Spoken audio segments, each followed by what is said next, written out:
Halo, hai, selamat datang di Jujur di Juara Lomba IER Games yang merupakan salah satu program terbaru nih dari IER atau Indonesian Economic Review 6.0. Apa kabarnya nih teman-teman? Semoga dalam keadaan sehat selalu ya, meskipun teman-teman nggak bisa menjawab aku secara langsung. Tapi aku doain nih, semoga teman-teman selalu sehat, selalu dimanapun kalian berada.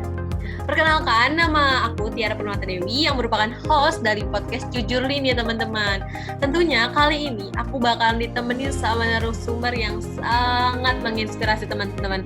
Nah, kali ini Jujur Lin Podcast akan membahas seputar pengalaman dari seorang yang mengikuti lomba IER pada tahun sebelumnya hingga akhirnya dia menjadi juara satu teman-teman dalam lomba esai. Tanpa berbasa-basi lagi, kita langsung aja yuk kenalan sama Kak Dimas. Halo Kak Dimas, apa kabarnya Kak? Halo Kak, Alhamdulillah kabarnya baik. Oke, mungkin Kak Dimas bisa nih di sini sekarang kenalan sedikit sama teman-teman tentang Kak Dimas kayak gitu.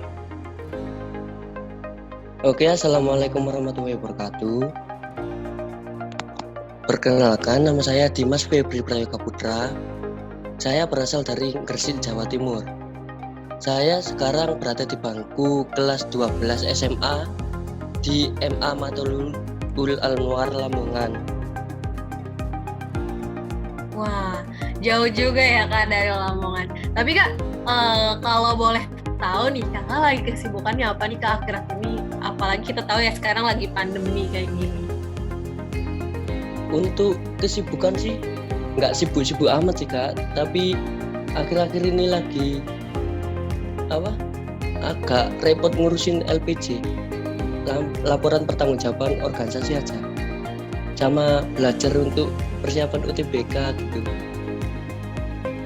Wah, aku lihat-lihat Kak Dimas ini merupakan seorang yang sangat produktif ya teman-teman karena dia ini seringkali ikut lomba, terus organisasi juga sekarang sedang mengurus LPJ dan tentunya sebagai siswa yang aktif pasti banyak sekali orang-orang yang menjadikannya sebagai panutan gitu. Nah, Kak Dimas, di sini aku punya beberapa pertanyaan yang mungkin juga menjadi pertanyaan dari teman-teman kita nih, dari teman-teman yang ingin mendaftar di Indonesian Economic Review pada tahun ini, kayak gitu. Kak Dimas, mau tanya dong, dari mana sih dapat naik Indonesian Economic Review yang mengadakan lomba-lomba hingga akhirnya Kak Dimas bisa daftar, kayak gitu? Jadi, kan gini Kak, saya dari kelas 1 itu sudah mengetahui kalau di Universitas Pertamina ini ada lomba yang diadakan setiap tahunnya, yaitu IER ini. Nah, kebetulan pas saya kelas 1 itu ada kelas saya yang menang, 2 tim menang di IER dalam cabang lomba infografis. Nah, pada acara tersebut juga kan acaranya cukup menarik, yaitu ada field trip dan juga seminar.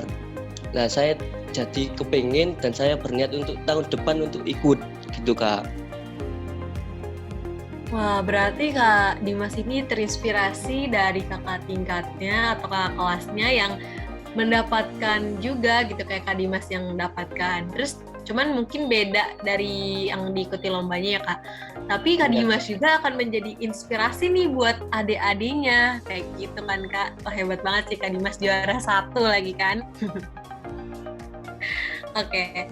Kak Dimas, apa sih yang akhirnya bikin Kak Dimas milih ikutan Indonesian Economic Review di lombanya itu loh? Karena kan setahu aku dan mungkin teman-teman juga tahu bahwa lomba itu banyak banget dan tentunya yang Kak Dimas bakalan pilih itu lebih banyak pilihan juga. Tapi Kak Dimas sampai akhirnya memilih Indonesian Economic Review untuk menjadi lomba yang diikuti oleh Kak Dimas itu alasan terbesarnya itu apa nih Kak? Yang pertama sih karena pengen aja Kak, dari tahun sebelumnya kan udah pengen. Yang alasan kedua juga karena saran dari itu guru. Jadi ya niat saya untuk ikut itu semakin tinggi karena saran dan dukungan dari guru juga. Berarti orang-orang sekitar itu pada mendukung juga ya Kak? Pada suportif juga sama kegiatan yang diambil. Tapi hebat sih Kak, untuk anak SMA udah dapat banyak sekali prestasi, memenangkan beberapa lomba, itu hebat banget. Aku salut banget sama Kak Dimas. Terima kasih. Sama-sama. Oke, pasti kan ketika mengikuti suatu lomba itu ada effort besar yang dikeluarkan ya Kak ya. Karena kan harus lebih giat daripada teman-teman lainnya dan lain hal sebagainya. Nah, effort atau usaha apa sih yang Kak Dimas berikan sampai akhirnya Kak Dimas itu memenangkan atau menjuarai dari IER itu sendiri Kak? Kayak apa aja nih effort-effort yang Kakak keluarkan gitu untuk bisa menang lomba itu gitu. Pastinya untuk usaha ya gimana ya Kak, sebelum lomba ini saya kan udah pernah ikut lomba-lomba lainnya. Lah untuk belajar dalam kepenulisan esai ini itu cukup menguras pikiran, waktu dan tenaga juga, karena sebelum IR ini itu saya itu nggak pernah diterima papernya, tapi kan kata bapak pembimbing KIR di sekolah saya, Bapak Muhammad Yusuf, itu selalu menyemangati saya untuk tidak menyerah. Yang penting kan ada prosesnya, jangan lihat hasilnya, tapi ada prosesnya. Itu kata-kata beliau yang bisa menjadikan motivasi bagi saya, bisa menjadi motivasi bagi saya. Akhirnya saya terus belajar, dan akhirnya ketemu dengan lomba IR ini, dan alhamdulillah juga mungkin rezeki akhirnya jadi juara 1 gitu. Wah, berarti emang udah cukup banyak effort yang dikeluarkan dari sebelumnya juga ya Kak, kayak misalnya mengikuti beberapa lomba, walaupun gagal tidak pantang menyerah, karena yang dilihat itu prosesnya bukan hanya hasil gitu ya kan. Iya. Oke, tapi untuk Kakak sendiri nih, ketika tahu Kakak menang, kan tadi kan Kakak bilang kalau sebelum-sebelum itu belum pernah menang kayak gitu, dan Kakak selalu disemangati tapinya kan sama orang-orang yang suportif banget sama Kakak. Nah, ini perasaannya waktu pas dapet juara menang, apalagi juara 1 nih Kak, kan mantep banget gitu. Nah, itu perasaannya gimana nih? Ya, siapa sih yang gak senang gitu? Awalnya kan gak percaya, tiba-tiba dikirimin hasil lombanya sama bapak guru saya itu. Wow gitu, kayak kaget aja, nggak percaya tuh bisa juara 1.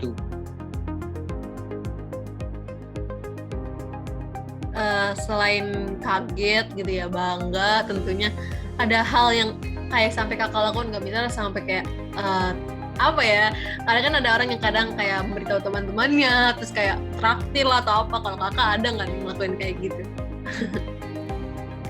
Ya mungkin ada kali Kak, banyak juga teman-teman yang selamat gitu Kak, sampai gimana ya, banyak yang traktirannya gitu. Pasti bangga banget dong ya Kak, apalagi ini kan udah kayak hasil yang ditunggu-tunggu sejak lama ya nggak? Kakak kan juga kayak udah dicoba sampai akhirnya mendapatkannya, dan itu pasti kayak wah bikin bangga banget sih, iya nggak Kak? Iya dong.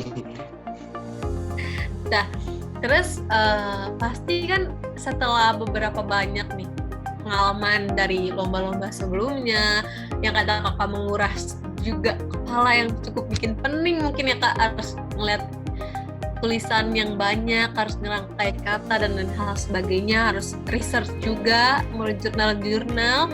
Nah, itu tips sama triknya ikut lomba tuh apa sih Kak? Tips sama triknya untuk menjadi juara tuh apa? Tips atau triknya yang bisa digunakan dalam mengikuti lomba esai itu apa? Dari pengalaman Kakak maupun emang dari Kakak pribadi gitu? Yang penting sih mencermati tema, terus peka terhadap sekitar. Nah, dari kepekaan tersebut akhirnya kan kita menemukan suatu masalah yang nantinya masalah tersebut akan kita selesaikan dengan solusi-solusi dari kita. Nah, untuk membuat suatu solusi itu kita juga harus banyak analisis terus membaca-baca jurnal atau website, artikel gitu Kak juga. Mungkin kalau dari saya itu, dan juga prosesnya juga harus dihargai juga. Iya Kak, bener banget nih teman-teman. Untuk kalian-kalian nih yang pada masih mager banget literasi atau baca itu sayang banget.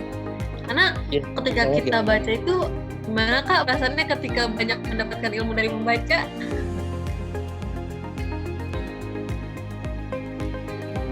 Itu ketika mendapatkan ilmu ketika membaca itu enak banget sih teman-teman. Karena kalian bakal update terus sama berita-berita terbaru, ya nggak Kak? Iya, Nah, banyak mungkin yang kita nggak tahu, aslinya belum tahu, terus kita jadi tahu juga. iya bener banget. Tapi gimana ya Kak, masih banyak banget remaja yang minim sekali terhadap literasi nih. Menurut Kakak itu harus kayak gimana ya Kak? Kan kalau untuk lomba esai sendiri kan literasinya harus jalan banget kan. Kita harus cari juga sumber dan faktanya. Nah kalau Kakak mungkin ada pesan dan kesan nih untuk calon-calon peserta dari Indonesian Economic Review 6.0 sekarang nih apa nih Kak? Untuk kesan saya waktu mengikuti IR tahun kemarin, mungkin saya lebih berkesan pada kegiatan presentasinya Kak. Untuk pada kegiatan penulisan papernya, saya kan mungkin sudah agak terbiasa dengan penulisan karena sebelumnya kan sudah pernah menulis gitu, tapi untuk presentasi kan belum. Jadi kemarin itu presentasi pertama saya di IR gitu. Berarti yang sangat berkesan itu tuh dari presentasinya ya Kak ya? Ya Kak, soalnya pas presentasi itu saya itu ada ujian akhir semester juga, dan rekan satu tim saya itu juga termasuk anak pondok, jadi kita juga agak sulit dalam melakukan komunikasi gitu.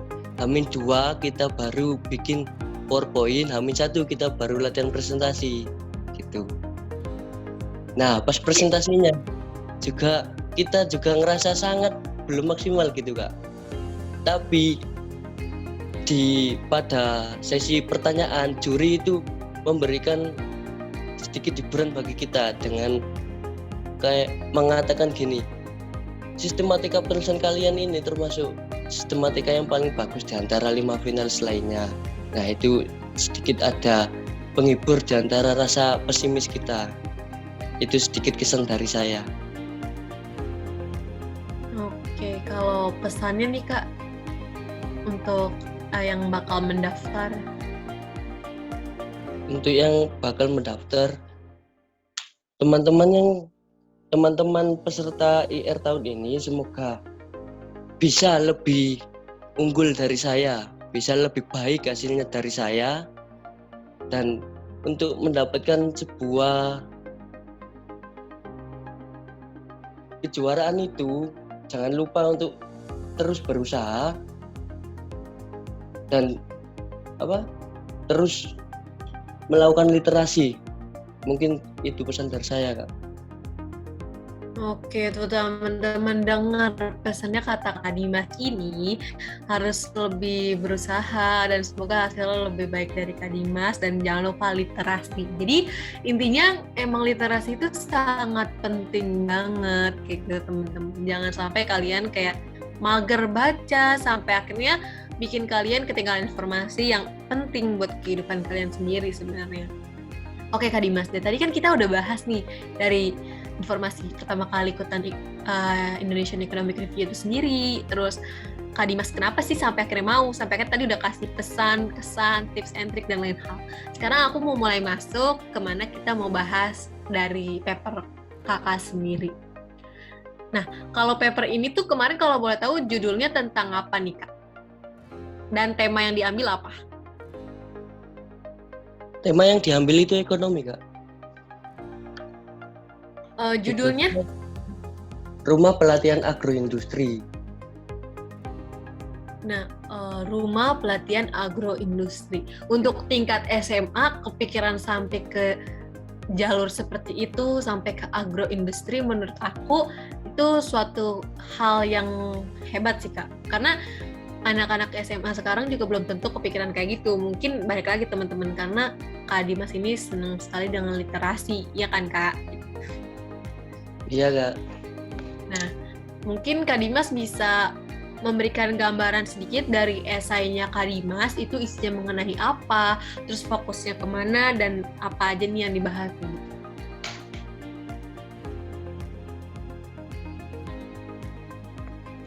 Untuk latar belakang permasalahan kami sendiri itu mengangkat dari masalah COVID awalnya. Lah, dari masalah COVID tersebut akhirnya menimbulkan dampak-dampak yang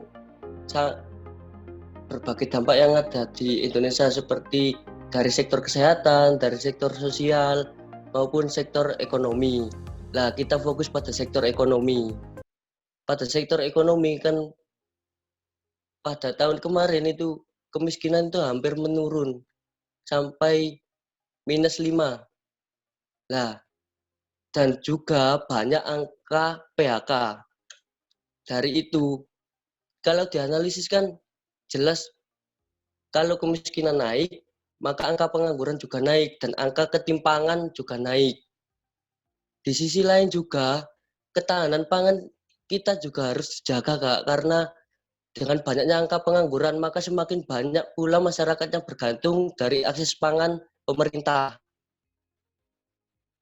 Makanya saya buat solusi ini agar selain untuk memperbaiki ekonomi juga menjaga ketahanan akses pangan. Gitu, Kak. Oke, berarti mantep banget ya, Kak. Itu udah, udah dispesifikan sekali untuk papernya. Jadi kayak dari awalnya dari COVID ini berdampak ke apa saja, sampai akhirnya benar-benar ditelusuri, hingga angka PHK pun dimasukkan sebagai bukti untuk memperkuat paper itu sendiri. Jadi, cara nggak langsung mungkin tips dari Kak Dimas ini juga ditambahkan untuk menspesifikan lebih dalam terkait hal yang ingin diambil ya, Kak? Iya, Kak. Oke, mungkin Kak Dimas, kita udah banyak banget ngebahas sampai akhirnya udah dikasih tahu sama Kak Dimas juga kan, terkait kayak gimana sih paper Kak Dimas waktu itu, sampai mungkin itu bisa dijadiin gambaran buat nanti peserta IR selanjutnya membuat paper yang baik gitu. Mungkin Kak Dimas sendiri ada pesan untuk seluruh siswa maupun mahasiswa di Indonesia ini terkait literasi ataupun apapun itu, Kak Dimas? Untuk pesan saya terhadap teman-teman siswa ataupun mahasiswa tentang literasi, ya untuk mengembangkan pengetahuan kita kan perlu sekali bacaan sih, Kak. Karena dari bahan bacaan tersebut kita itu membaca banyak hal yang belum kita ketahui.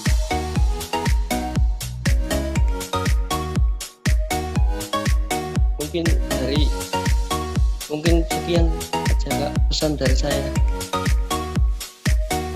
Oke, mungkin tuh teman-teman diingat ya kata Kak Dimas apa tadi, coba. Jadi dari bacaan kalian itu kalian bakalan dapat banyak banget ilmu yang kalian ketahui. Dan aku bener-bener salut banget nih Kak Dimas sama Kak Dimas yang masih SMA tapi pencapaiannya udah banyak banget, achievement-nya udah banyak banget deh pokoknya, yang membuat aku terinspirasi, Kak, dan banyak banget hal yang bisa diambil dari ceritanya Kak Dimas ini, teman-teman. Oke Kak Dimas, terima kasih banyak ya Kak, karena aku senang sekali bisa berkenalan dengan Kak Dimas, bisa mendengar cerita Kak Dimas sampai akhirnya Kak Dimas bisa memenangkan IER sebelumnya. Untuk teman-teman Jujurly Podcast, terima kasih sudah mendengarkan podcast ini dari awal sampai akhir. Semoga bisa menjadi motivasi untuk teman-teman mengikuti setiap lomba-lomba yang diinginkan atau sedang dijalani. Podcast selanjutnya bakal ngomongin apa ya? Ada deh, tunggu aja. Aku bakalan update secepatnya. Sampai jumpa and goodbye.